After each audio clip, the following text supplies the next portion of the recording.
Welcome, everyone, to episode 28 of the Thundercraps podcast, where we forge through the shitstorm that was WCW Thunder.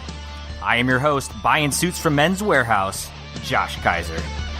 And joining me today, a man who has more grease in his hair than a Brian Boehringer fastball, Kyle Hoagland. I just never understood the whole idea of, like, was it ever even mentioned that Tony Schiavone's friends with a pitcher for the San Diego Padres? Like, that was just a weird out-of-nowhere thing that nobody could relate to. Also, I will try very hard not to read your notes this week. What's going on, everybody? What is going on? How you doing? It is August 20th, Kyle. It is 1998, and we are not live here on Thunder. It took a minute to figure it out. My first sentence of my notes is where the fuck are we? It was one of those, like, they didn't show us, he didn't say we were live, and we didn't see him, and I'm like, what is going on here? And then you start to see Fat Chick's Rule written on the guy's shirt. You see the guys dressed up like National Hall, and you realize, oh shit, we're a pre-taped Thunder from last week's Fargo. So you already know that this show is off to the races, and it's going to be one for the record books, one for the memories, and just a great Thunder, right? I mean, yeah. I think I'm more surprised at who's wrestling then, because you do get a couple of return combatants for both shows. That's true. Of course, Stevie Ray and the Giant last week setting up for the main event tonight, which, if you're in Fargo, you realize it was a challenge that they made earlier in a night where they probably had to sit around for 4 hours and watch this, and your main event, your go home for 4 hours, is Stevie Ray versus the Giant. God. Spoiler alert, it's a shit of a match. Oh, yeah, it is. It is even worse than advertised, and that's your main event. But before we spoil that, Kyle, let's just get into it. The commentary team, before our opening bout, of course, they're pre-produced. They're recording this in a studio later on. They have to. Yeah, they have the hindsight of Monday Nitro happening, and we know that something big happened on Nitro. We're not sure what it is, but we'll find out very soon. The Warrior is back, and it makes sense that we're finding out, Kyle, in Fargo on a pre-taped Thunder, because that is what they wished way back in April, as we discussed on last week's show. So, which is also funny because, like, obviously the crowd themselves don't know this, because right. this took place before the live tape, the live Correct. Nitro, right? But that was the biggest return since General MacArthur himself, the Ultimate Warrior, back. We'll talk all about that as we get into it. Obviously, we're not going to have many signs tonight. I found, I think, 2 or 3 that I had not called out last week, or maybe the cameras didn't catch. So our first sign of the night is will work for Viagra. So there we go. And this is we're opening up with what is easily the best match of the night, Kyle. Our cruiserweight title's on the line. Juventud Guerrera will be defending it against Psychosis.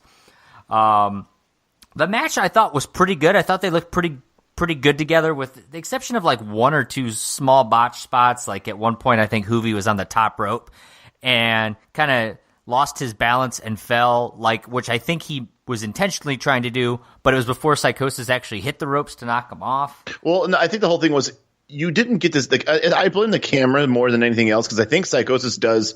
Is he actually shaking it or something before then? He kicks the bottom rope, which is like the D student of trying to get somebody off the top rope. Like usually you want to like get up and go hit the top rope, like that really gets somebody off it. I think he does kick it, but we don't see it.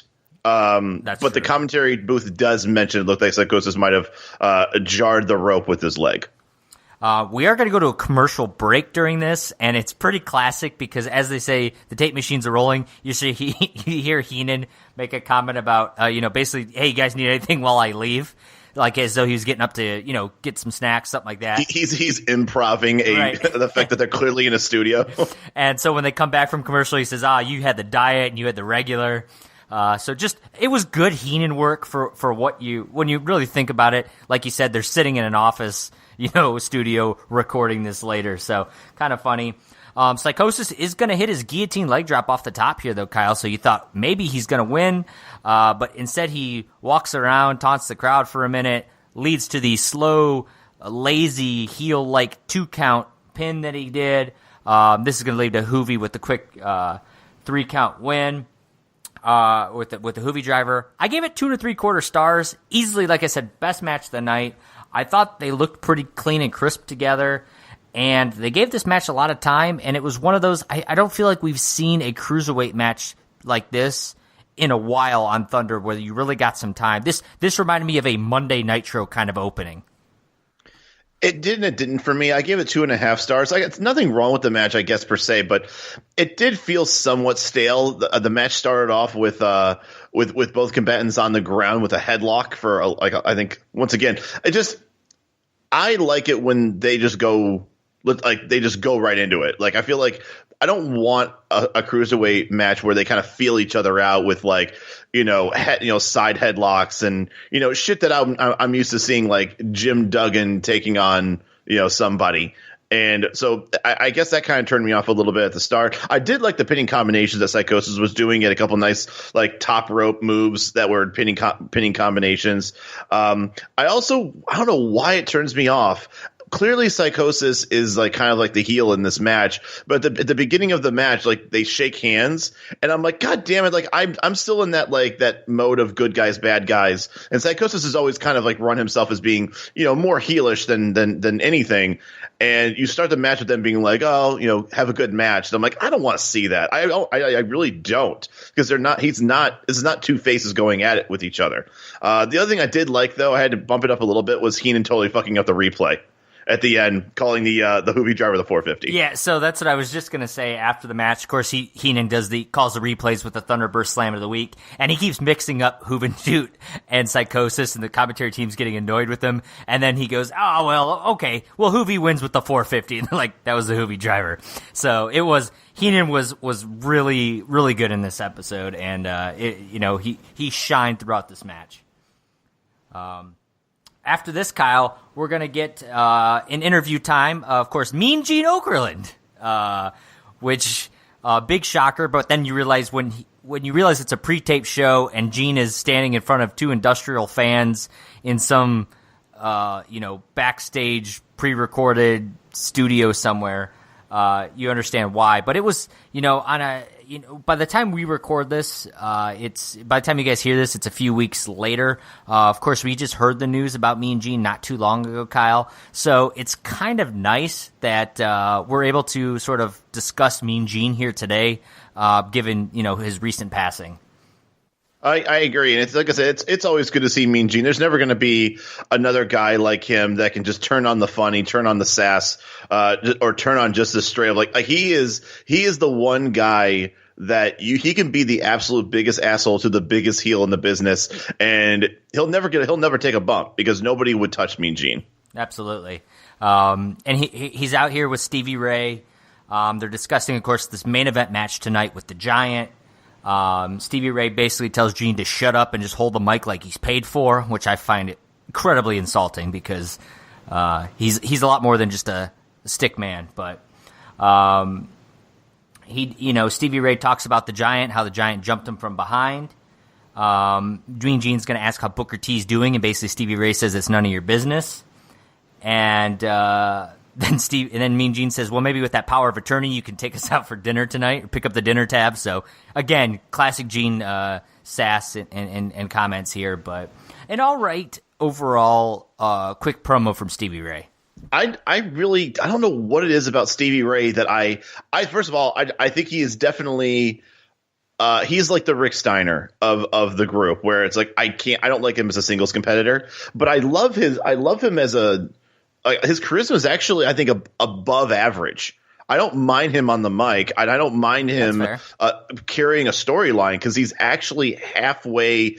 First of all, I mean, he speaks well. He's not. I think he actually at this point in both of their careers, I think Stevie Ray holds a mic better than Booker T does at this current stage. I think I would agree with that. Yeah, I mean, Booker comes along, obviously develops a lot further along, but sure. I would agree with that. We are at this point going to get our first replay of the night, Kyle. It's from Monday Nitro, and this is going to be the return of the Warrior. Thankfully, Thunder doesn't show the full 20-minute segment that it was. Jesus Christ, yeah. If you guys want to feel terrible and see one of the worst segments of all time, you can go back to that Nitro. I would say, if you guys want to thaw out some frozen meat, you can go and watch this promo. Which, by the way, Bischoff has gone the record saying he hates this promo because it's live television. It was supposed to be about 6 to 8 minutes long, maybe 10 minutes if there's, if they're really drawing something from the crowd, maybe they push it back. But yeah, this was 20 plus minutes, and nobody wanted this for 20 minutes. No, it was terrible. Of course, it's going to start out lightning flashing. They make power surge noises, sirens and spotlights. Eventually, the Warrior's going to come out. The crowd knows. Everybody knows who it is. Hogan's quivering, and the commentary team pretends like they have no idea who it is at first. He's going to get on the microphone, though, and he's going to call the disciple his barber, which, of course, gets some Brutus chants going, which, I thought that was funny.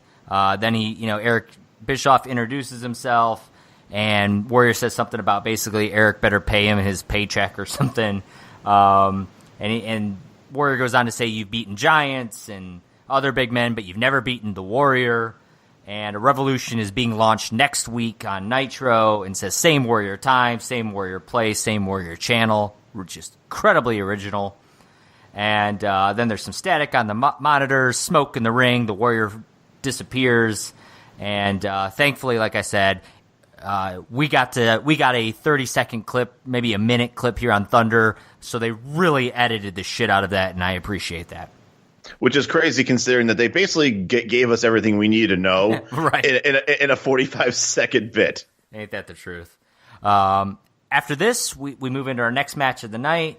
One of our stars of Thunder, Hacksaw Jim Duggan, is going to be wrestling Barry Dorso, who's already in the ring. No entrance for him, which on a pre-tape show, it's kind of funny that you don't even get the entrance for some of these guys. This feels like 1995 Raw. It really does. And it opens up with the USA chants, which is, of course, a great thing when you've got two Americans wrestling each other.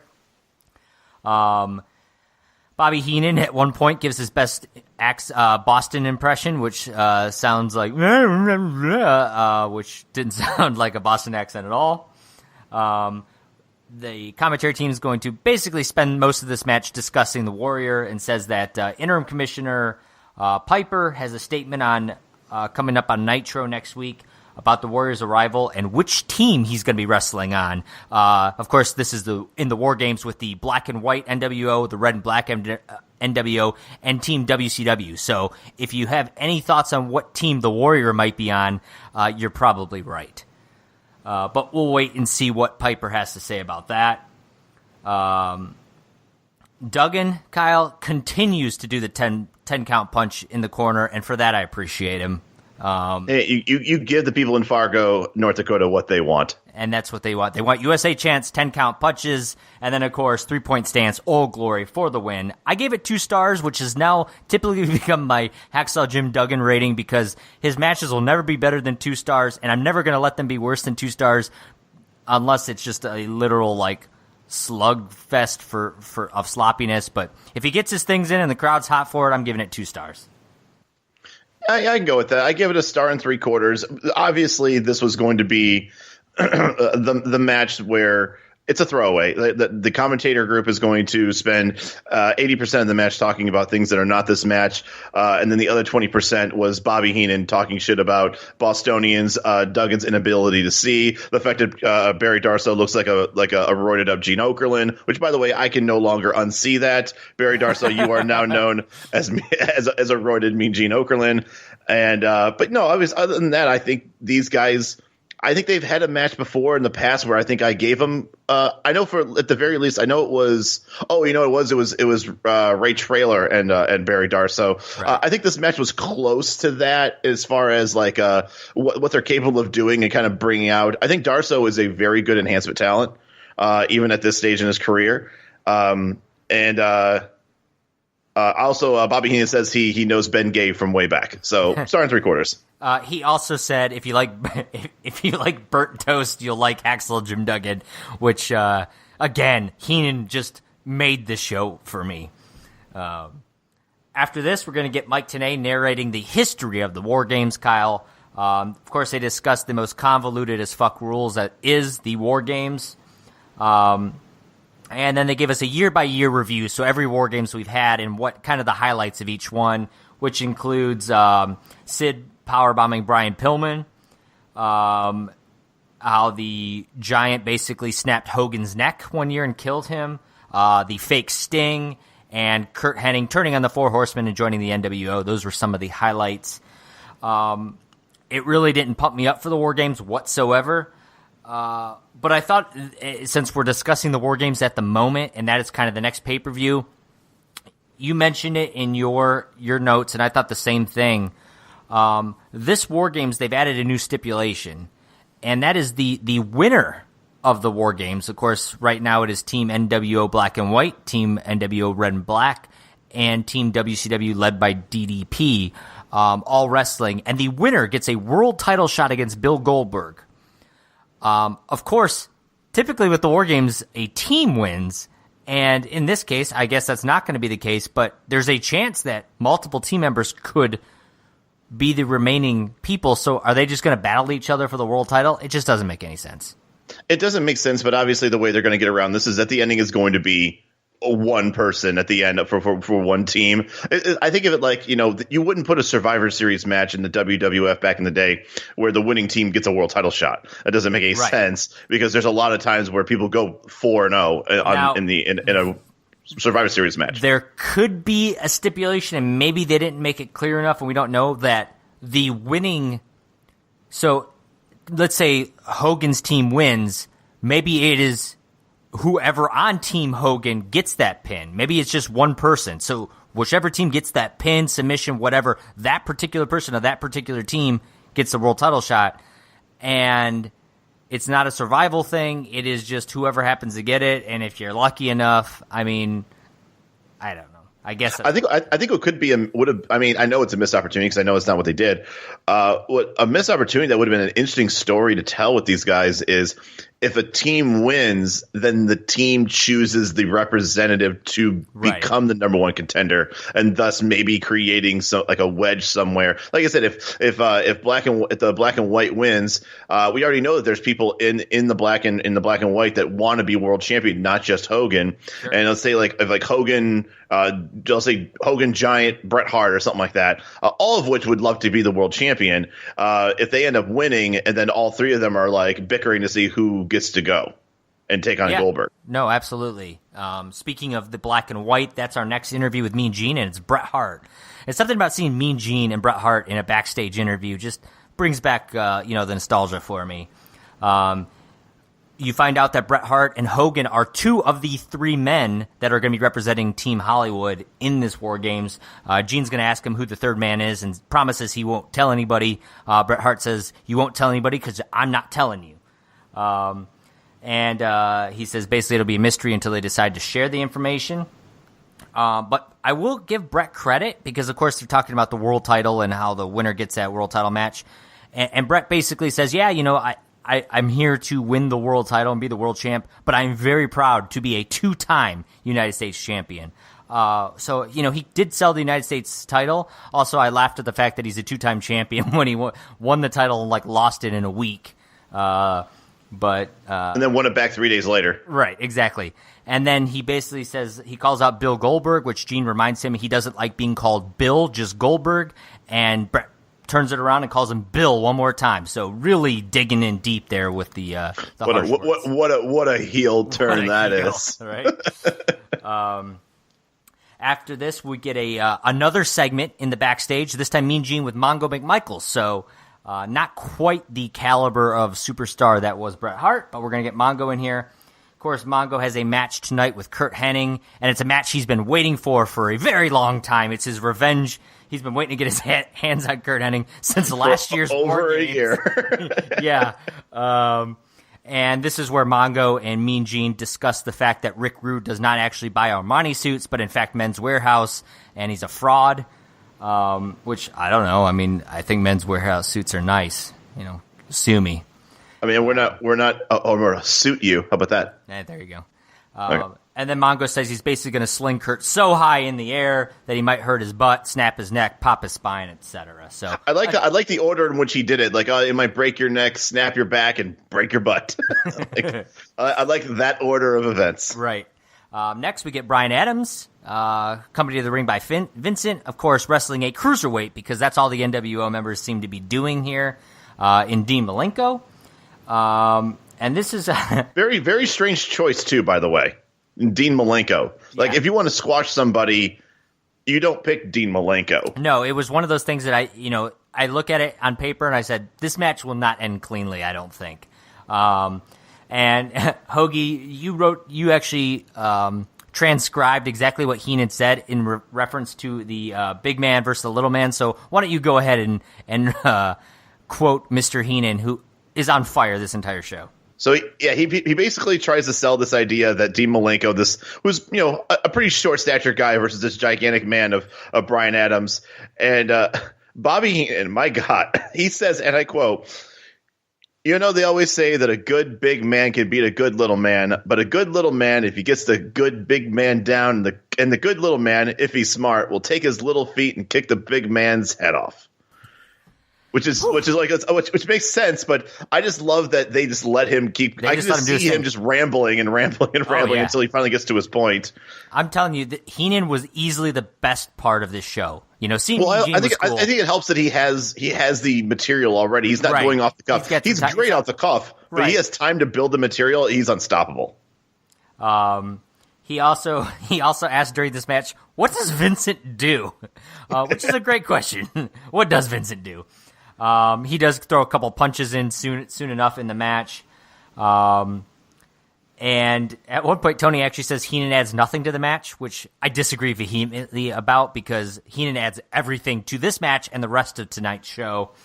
Eventually, Malenko actually makes a nice reversal, kind of I think it's like a tornado DDT or something. He's going to set up for the Texas Cloverleaf. However, Vincent's going to distract, which leads to Henning to come out. Bryan Adams is going to get a tilt-a-whirl backbreaker after the Henning interference. I gave it 2 stars. I thought the match was all right. I probably would have even rated it lower, but I gave Duggan 2 stars, so I feel like I had to at least give this 2 stars.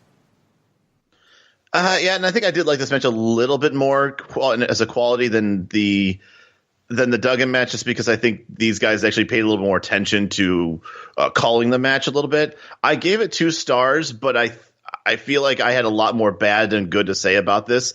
I thought the match was weirdly paced. There was not a lot that piqued my interest. There was a goddamn bear hug, which is already you're the best you could do in any match is 2 stars if a bear hug is ever deployed. I mean, I feel like Dean really didn't get a chance to really reach into his bag of tricks to, look good or make Adams look good, which I think that's the big thing. If Dean is going to ultimately, job, at least make Adams look good. Also, Bryan Adams, man, you got to figure out your goddamn finisher. A tilt-a-whirl backbreaker. I'm just saying, man, it's brutal. We've seen I think he's won 4 matches now and he's had 4 different finishers and they're all bad. Yeah. After this, we'll get our second replay of the night. Also from Nitro, it's Scott Steiner and Buff Bagwell with the greatest doctor in the world, Dr. Cecil Schwartz, with them as well. They're going to, Scott Steiner's all taped up on his entire left side of his body. He says basically he got hit in the elbow bone, which is connected to the shoulder bone, which is connected to the thigh bone, et cetera, et cetera. They asked the doctor if it's serious, and he says, right on. Scott Steiner says, although he could beat up his brother Rick with just half his body, doctor's orders say he can't wrestle at War Games. There's no way he can determine if he'll be ready by September 13th. This leads to Rick Steiner coming out. Basically says he's so sick of him and his girlfriend Buff, and that he's going to beat him at Fall Brawl no matter what he's in, a gurney, wheelchair, whatever, he's going to beat his ass. So, Kyle, we might finally get the Scott Steiner-Rick Steiner match that we've been waiting for since January of Thunder, but I'm not holding my breath. Neither am I. But I mean, maybe not since January. I mean, the seeds of dissent started in January. Right. The seeds started in January. It may have been late February, but the turn happened. Yes, yeah. After this, we got our Saturday night promo. We're gonna find out that Chavo and Jericho will be wrestling for the TV title, and Scott Hall versus Conan. So a couple of matches we saw in Thunder last week in Fargo, we're gonna see again on Saturday night. And at some point, just before or just after, I think it was just before the Saturday night promo. It was just after. How about that adorable kid? It was before. The kissing baby Sting. The kissing baby who was blowing kisses to the camera, dressed as a little Sting in little leotards. Fucking adorable. I loved it, and I guess I'm blown away that is some sort of merchandising. Like, you know what we need to do? We need to get the Tomato Sting outfit that could fit a 3-year-old girl. Yeah. Maybe they made it. Maybe it was a Fargo fan who made that for there's no doubt. I mean, it's Fargo, so like I feel like this was at the team shop. I can't imagine that somebody had this at home and came here with it. I think they bought it and dressed her up in the bathroom and brought her out. Which, by the way, if you don't have artwork for this show, I recommend that being the picture for the week. Oh, baby Tomato Sting? Yeah. I think I can go with that. There really wasn't much on this week, so yeah. Yeah, I agree.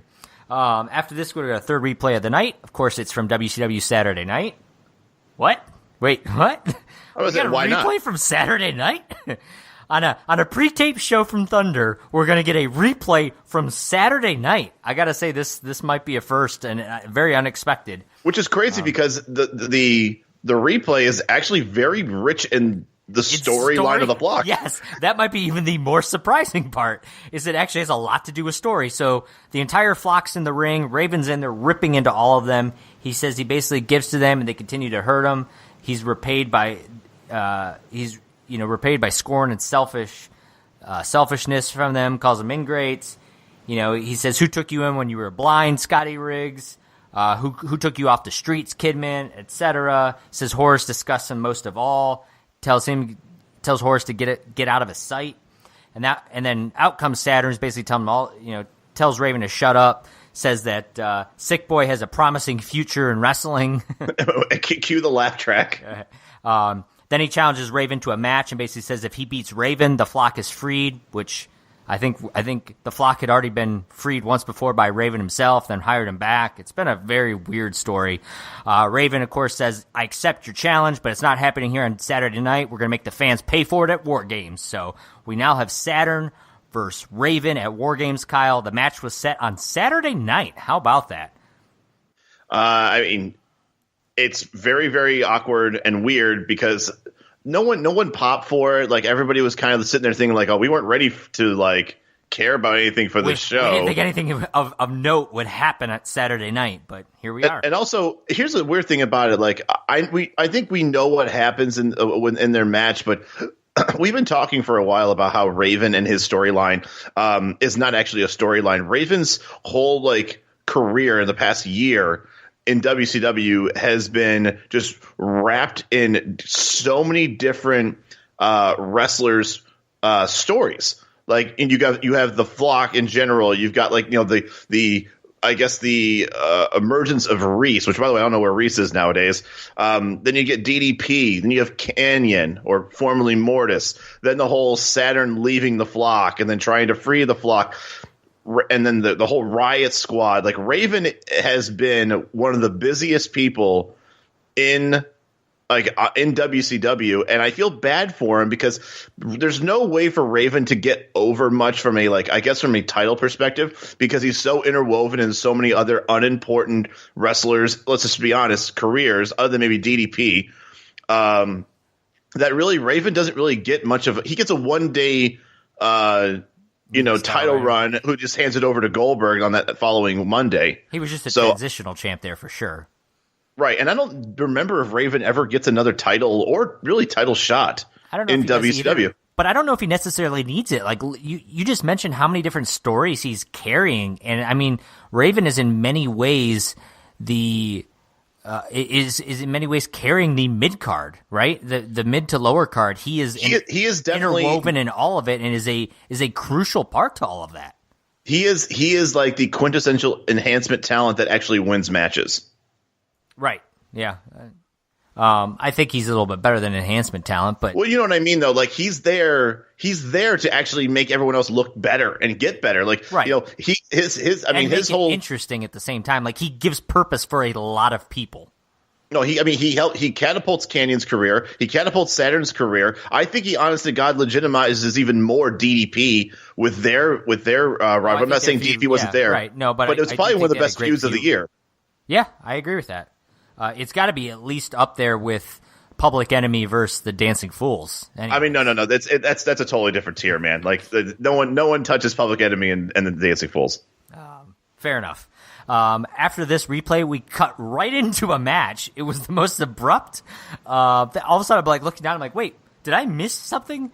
And at first, I thought it was a tag match with Horace and Raven versus Saturn and Canyon. No, it's even worse. Then I forgot that Tony had mentioned earlier a Four Corners match, and sure enough, that's what it is. So if you're confused about a Four Corners match, it's like a triple threat match, but instead you've got four corners, and two people are wrestling in the ring, and two people are on the outside and can get tagged in for somebody. So like if Raven's wrestling in the ring and he tagged Saturn, he can no longer win the match, but Saturn, the person he tagged in, could then win the match. If that doesn't make any sense. So it doesn't make sense to ever tag out. Right. Because the only person that can help you win that match is you. Correct.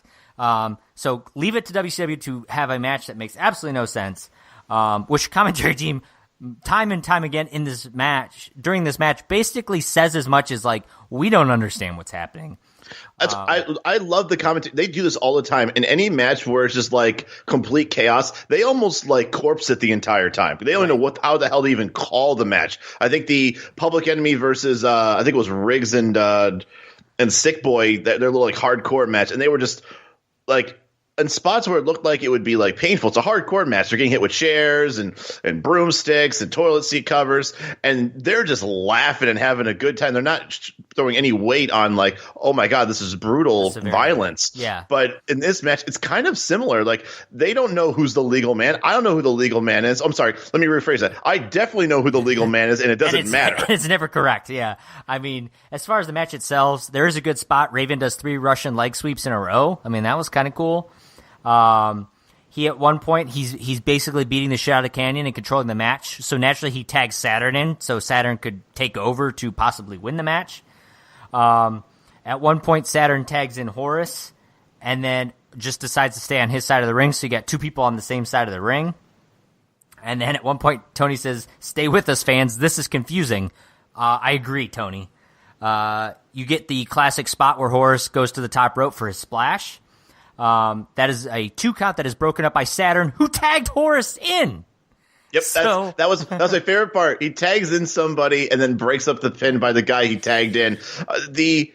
Oh God, I can't. I couldn't follow. Raven gets into the ring illegally, which Tanay calls out and is like, Raven's not an illegal man. Raven's holding Canyon. Horace grabs the stop sign to hit Canyon with. Canyon ducks, hits Raven in the head with it.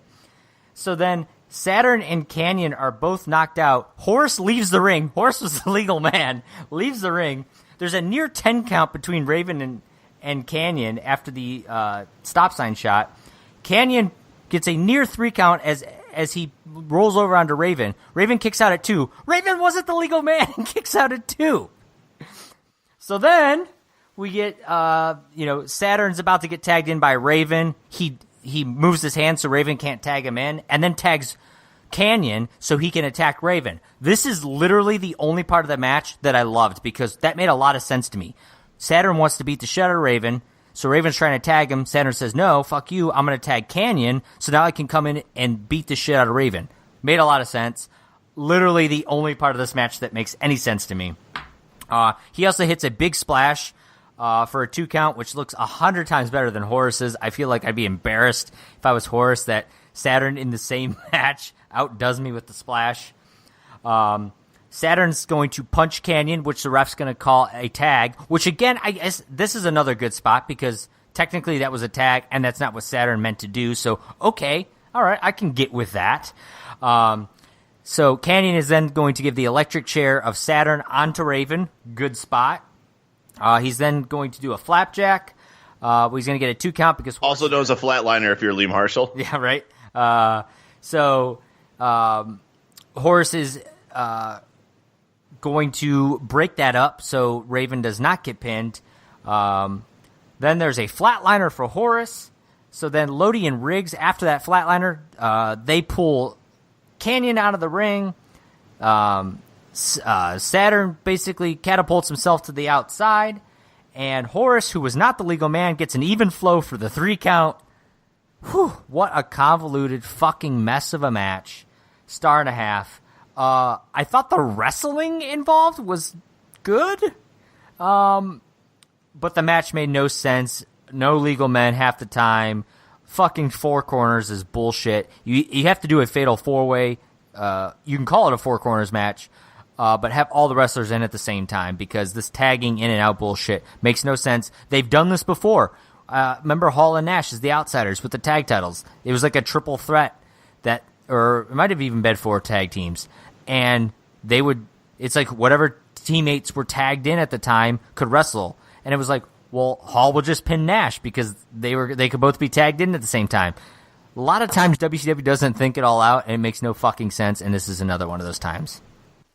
I absolutely agree. They could have just called this a rhombus match, and we could have just gone on with it.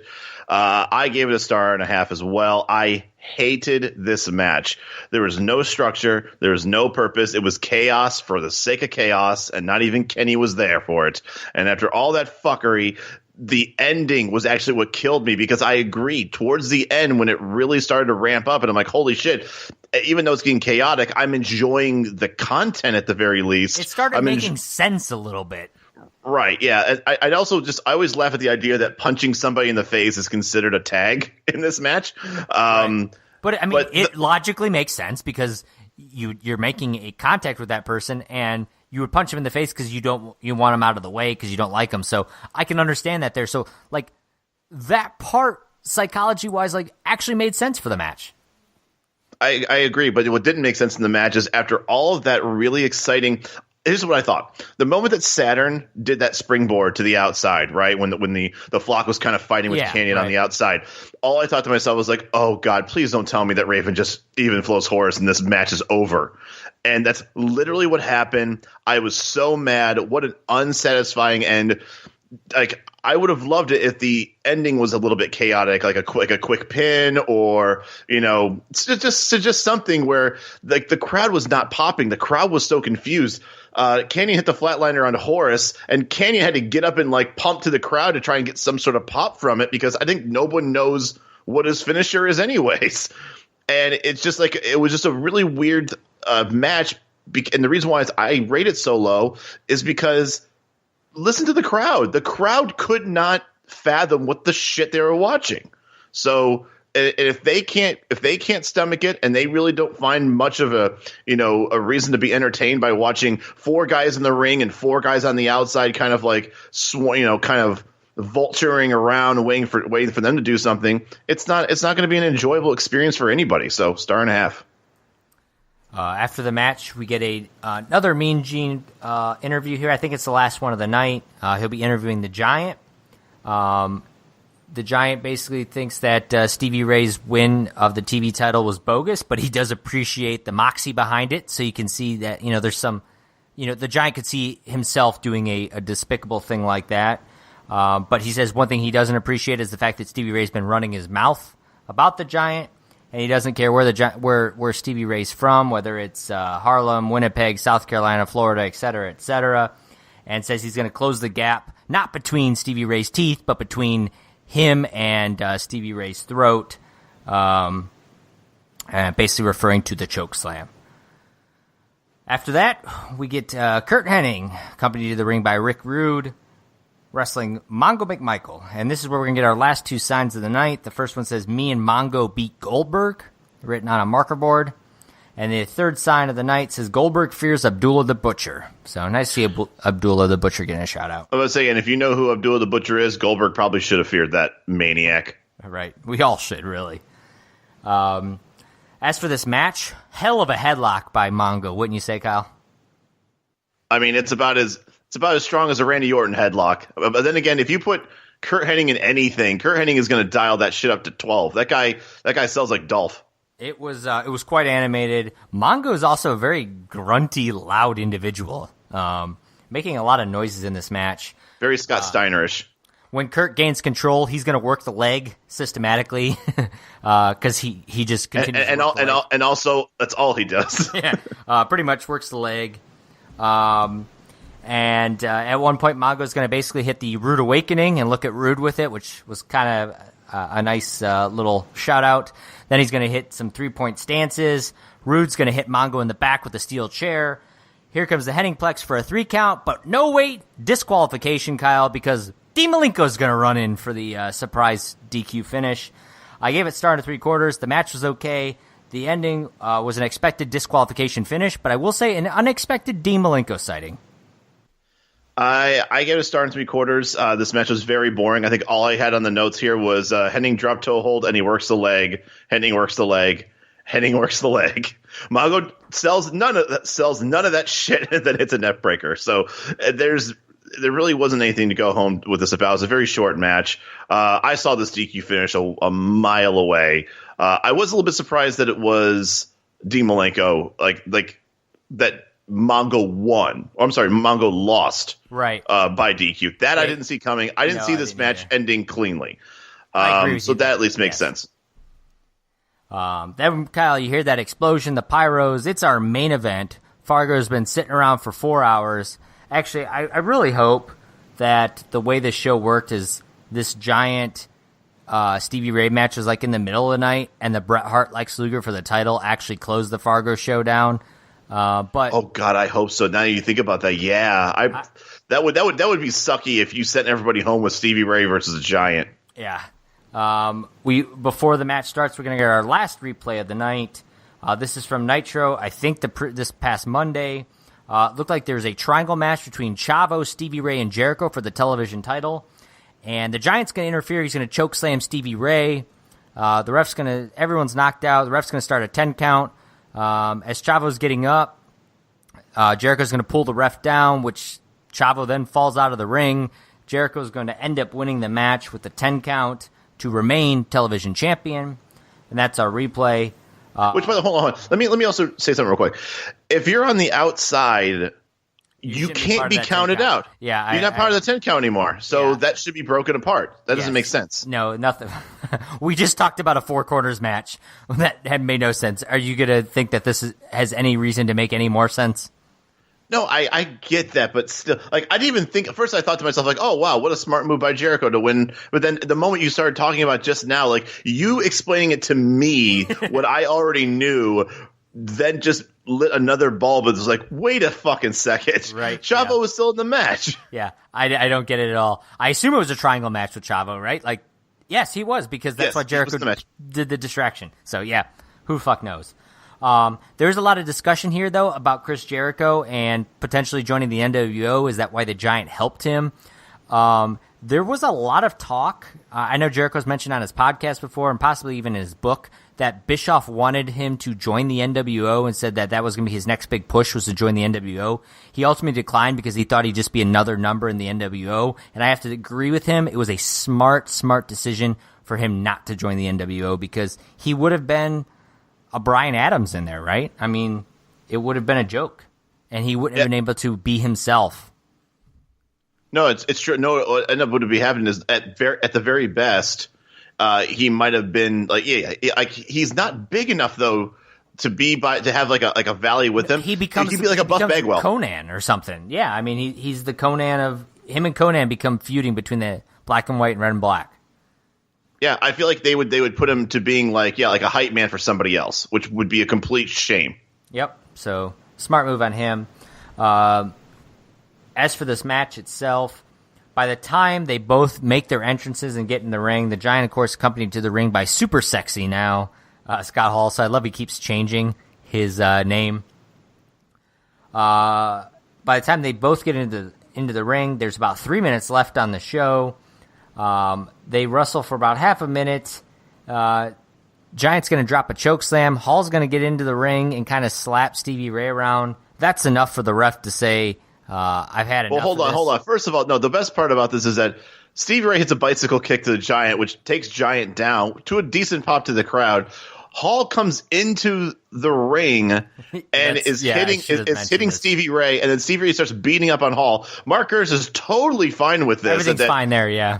That Scott Hall has blatantly interfered in this match and should throw this match out right now, but it's enough of a distraction with Hall being in the goddamn ring that he gets a choke slam.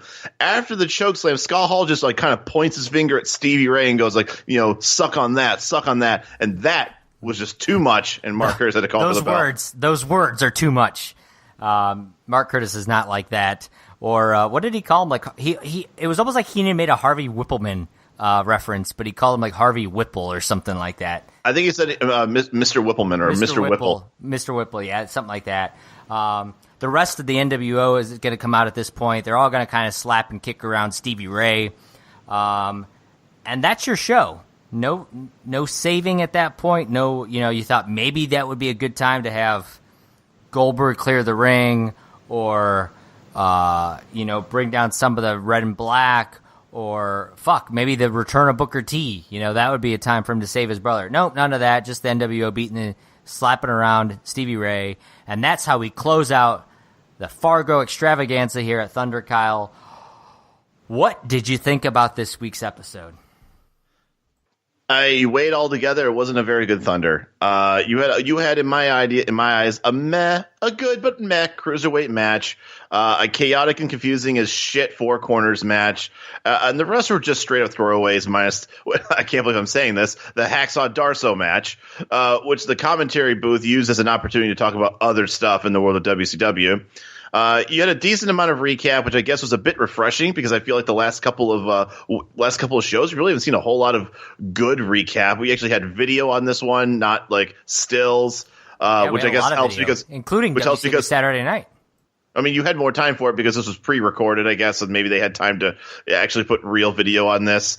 Someone was able to bring get the tape to the truck this week.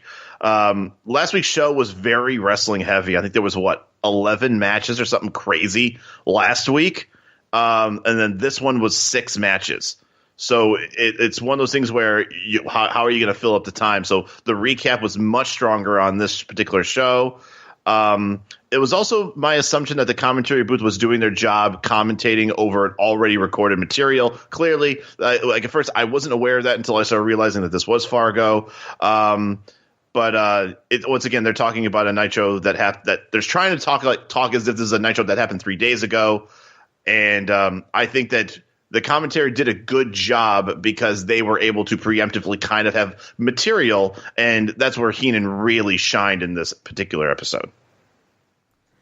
Yeah, I mean, like overall, it was weird Thunder to me. Like you said, the matches weren't anything to really write about. The opening match was easily the best, and it was okay. But it was nice seeing Mean Gene. I know it was all pre-produced and pre-recorded in a studio probably 2 or 3 days prior to this.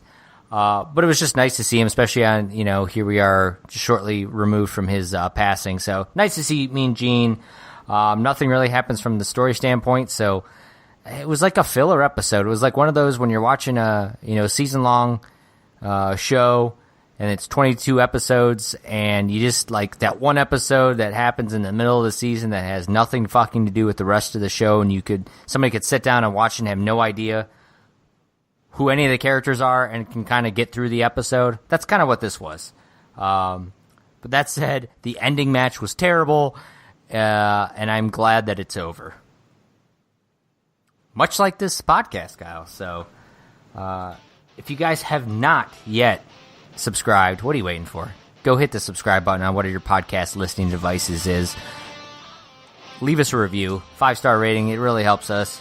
You can always follow us on Twitter. We are at Thundercraps. We love interacting with you guys. We like to tweet out there and have fun discussions with our fans. Let us know how we're doing, any questions and all that. And you can always go to thundercraps.com for all of our previous episodes. That said, go check out the August 26, 1998 edition of Thunder. I believe they're in Peoria next week, Kyle, so it won't be far. And it's a Wednesday. It is a Wednesday, and it's Thunder 29 on the network, Thunder 29. So go check that out. We will be back here next week for that. So for Kyle Hoagland, I am Josh Kaiser, and we will see you next time on the Thundercraps podcast. We are Ben Gangley out of time. See ya.